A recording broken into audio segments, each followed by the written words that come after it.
अध्याय 8वां अक्षर ब्रह्मा का मार्ग। अर्जुन ने कहा, हे कृष्ण, वह ब्रह्मा क्या है, अध्यात्म क्या है और कर्म क्या है, तत्वों का क्षेत्र क्या है और देवताओं का क्षेत्र किसे कहते हैं। हे कृष्ण, इस शरीर में यज्ञ करने वाला कौन है और वह कैसे यज्ञ का आधार है, तथा आत्म संयमी पुरुषों द्वारा आप किस प्रकार अंत समय में जाने जाते हैं। श्री भगवान बोले, परम ब्रह्म ही अक्षर है, सभी जीवों में विद्यमान उसका नित्य स्वभाव ही अध्यात्म है। जिसे जीवात्मा कहा जाता है, जीवों के शरीर में जो रचनात्मक शक्ति गतिविधि उत्पन्न करती है वह कर्म कहलाती है। विनाशी धर्म वाले सभी पदार्थ अधिभूत हैं। शरीर में निवास करने वाला हिरण्यम पुरुष ही अधिदैव आत्मा है। हे देहधारी यो में श्रेष्ठ अर्जुन, इस शरीर में मैं ही अधियज्ञ हूँ। जो पुरुष अंतकाल में मुझको ही स्मरण करता हुआ शरीर को त्याग कर जाता है वह मेरे स्वरूप को ही प्राप्त करता है, इसमें संशय नहीं है। हे अर्जुन, जो कोई अंतकाल में जिस जिस भी भाव को स्मरण करता हुआ शरीर का त्याग करता है उसको ही वह प्राप्त करता है, क्योंकि उस समय उसका भाव निरंतर उसी प्रकार उसी विचार में बह रहा था। जीवन भर जिस विचार में ध्यान लगा रहता है, मृत्यु के समय सामने आने वाले वही विचार उस व्यक्ति के आगामी जीवन को निर्धारित करता है। इसीलिए हर समय मेरा ही स्मरण करो और युद्ध करो। मुझ में अर्पित मन बुद्धि से तुम निसंदेह मुझे ही प्राप्त हो जाओगे। अपने ध्यान को परमात्मा पर केंद्रित रखते हुए हमें अपना कर्तव्य कर्म संसार में करते रहना चाहिए।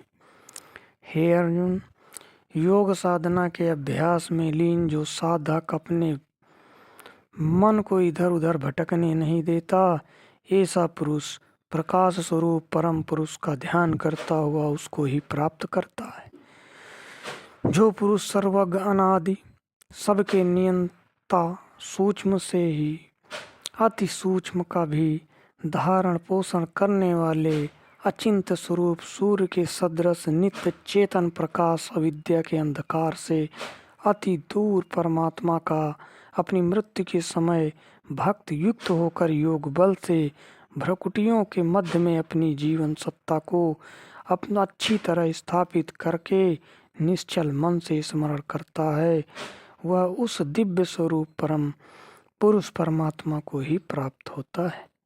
वेद को जानने वाले जिस परम पद को अविनाशी कहते हैं, जिसमें आसक्ति रहित यत्नशील सन्यासी प्रवेश करते हैं और जिसकी अभिलाषा रखकर वे ब्रह्मचर्य का पालन करते हैं, उस पद का मैं संक्षेप में वर्णन करता हूँ।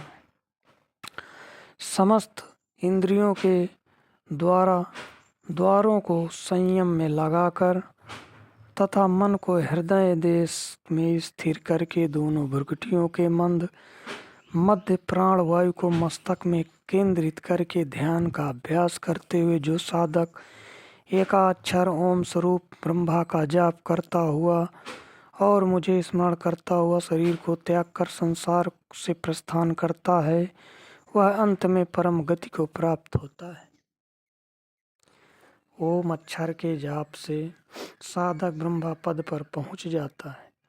वहां पहुंचकर आत्मा को अपने मूल स्वरूप का ज्ञान हो जाता है कि वह परमात्मा की अंश है। इस कारण वह ऊपर ही ऊपर चढ़ाई करती हुई अपने चरम लक्ष्य परमात्मा में लीन हो जाती है। फिर वह आत्मा कभी नीचे नहीं गिरती और इस संसार के जन्म मरण के चक्कर में नहीं फंसती। हे अर्जुन, जो मुझे अनन्य चित्त अर्थात एकाग्र चित्त होकर निरंतर स्मरण करता है, उस नित्य रूप से युक्त हुए योगी के लिए मैं सुलभ हूँ, अर्थात उसे सहज ही प्राप्त हो जाता हूँ। परम सिद्धि को प्राप्त महात्मा जन मुझे प्राप्त कर क्षण भंगुर और दुखों के घर पुनर्जन्म को प्राप्त नहीं होते। हे अर्जुन, ब्रह्मलोक के सभी लोग पुनरावृत्ति अर्थात बार बार जन्म मरण के चक्र में लौटाने वाले हैं, परंतु मुझको प्राप्त कर लेने पर पुनर्जन्म नहीं होता। जो यह जानते हैं कि ब्रह्मा का एक दिन 1000 युगों की अवधि वाला है और रात भी 1000 युगों की है, वे लोग रात और दिन अर्थात काल के तत्व को जानने वाले हैं। ब्रह्मा के दिन के आरंभ में समस्त चराचर जगत अव्यक्त अवस्था में व्यक्त अवस्था में आ जाता है।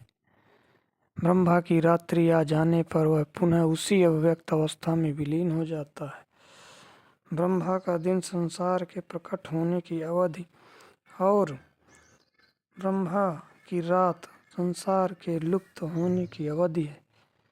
बराबर अवधि का यह दिन और रात का चक्र चलता रहता है। जो कोई भी ब्रह्मा के इस दिन रात का निरंतर चलने वाले चक्र के अंदर आता जाता रहता है, वह सदा के लिए स्थायी नहीं होता। केवल परमात्मा ही एकमात्र शाश्वत और परिवर्तन रहित है। हे अर्जुन, यह वही भूत यानी समुदाय है जो उत्पन्न होकर प्रकृति के वश में हुआ रात्रि के आने पर विलीन हो जाता है और दिन के आने पर उत्पन्न होता है। परंतु इस अव्यक्त से परे एक अन्य सनातन अव्यक्त परमात्मा है जो सब भूतों यानी जीवों के नष्ट होने पर भी कभी नष्ट नहीं होता। इस अव्यक्त को अक्षर नाम से पुकारा जाता है। इसी को परम गति कहा जाता है। जो इस धाम को प्राप्त कर लेते हैं वे फिर वापस नहीं आते। वही मेरा परम धाम है। हे अर्जुन, जिस परमात्मा के अंतर्गत सभी जीव रहते हैं और जिस परमात्मा से यह समस्त जगत व्याप्त है, वह परम पुरुष अनन्य भक्ति द्वारा ही प्राप्त हो सकता है।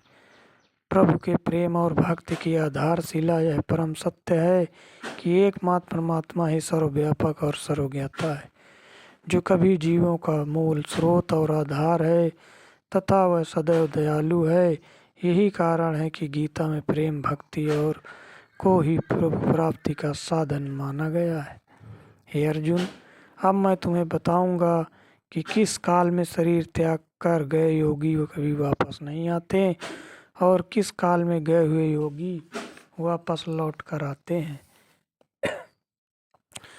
अग्नि ज्योति दिन शुक्ल पक्ष के काल या जब सूर्य उत्तरायण में रहता है, उन 6 मासों में इस संसार से शरीर त्याग कर जाने वालों जो ब्रह्मा के ज्ञाता हैं वे उस ब्रह्मा को प्राप्त करते हैं। जिस मार्ग में धूमाभिमानी देवता है, रात्रि अभिमानी देवता है, कृष्ण पक्ष का अभिमानी देवता है और दक्षिणायन के 6 महीनों का अभिमानी देवता, उस मार्ग में सकाम कर्म करके जाने वाला व्यक्ति चंद्रमा की ज्योति को प्राप्त होकर वापस आता है। एक प्रकाश और दूसरा अंधकार का ये 2 मार्ग संसार में सनातन माने गए हैं। जब मनुष्य प्रकाश शुक्ल पक्ष के मार्ग से जाता है तो उसे वापस नहीं आना पड़ता, परंतु जो अंधकार कृष्ण पक्ष के मार्ग से जाता है वह पुनः लौट कर आ जाता है। गीता के अध्याय 8:23 में काल शब्द का अर्थ मार्ग सृष्टि किया गया है, जो कि अध्याय 8:27 से स्पष्ट है। गीता के अध्याय 8:23-26 में यह बताया गया है कि मृत्यु के बाद शरीर छोड़कर जाने वाली आत्माएं जो परमार्थ के ज्ञान प्राप्ति में लगी हुई हैं, वे प्रकाश के स्रोत अग्नि ज्योति दिन का समय शुक्ल पक्ष आदि के मार्ग से गुजरती हुई जाती हैं, जबकि अज्ञानी आत्माएं धुएं अंधेरी रात आदि में गुजरती हुई यात्रा करती हैं। जो अपना जीवन परमार्थ ज्ञान को प्राप्त करने में लगाते हैं वे जन्म मरण के चक्कर से मुक्त हो जाते हैं। जो जीवन भर अज्ञानता में खोए रहते हैं उन्हें पुनर्जन्म प्राप्त होता है। जो योगी दोनों मार्गों को जानता है वह कभी भी मोहग्रस्त नहीं होता।